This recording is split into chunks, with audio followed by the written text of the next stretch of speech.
আজকে আমি আপনাদেরকে গরুর মাংস রান্না করে দেখাবো। এই গরুর মাংস পোলাও, রুটি, পরোটা বা সাদা ভাত দিয়েও কিন্তু খেতে ভালো লাগবে।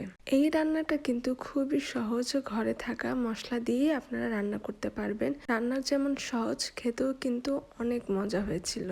আপনারা একবার হলেও এই রান্নাটা বাসায় অবশ্যই ট্রাই করবেন।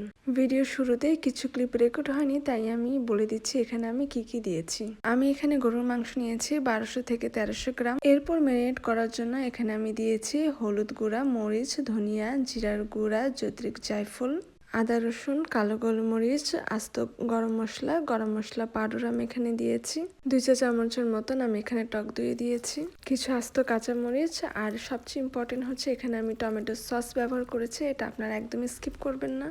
এরপর এখানে আমি তেল দিয়ে ভালো করে পুরো মাংসটাকে মেখে নিয়েছি।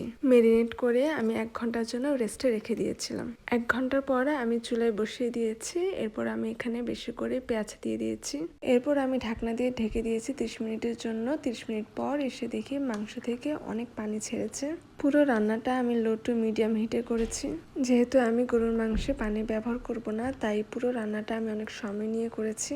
মাংসের এই পানি দিয়েই কিন্তু পুরো গরুর মাংসটা আমি রান্না করে ফেলবো। রান্নার মাঝামাঝি কিন্তু 3-4 বার এসে আমি নাড়িয়ে দিয়েছি যেন নিচে লেগে না যায়। আমার রান্না হয়ে গেছে। আমি পানিটা শুকিয়ে নিয়েছি, যেহেতু আমি এখানে কোনো ঝোল রাখতে চাচ্ছি না। আপনারা যদি ঝোল রাখতে চান তাহলে আরেকটু আগেই নামিয়ে ফেলবেন।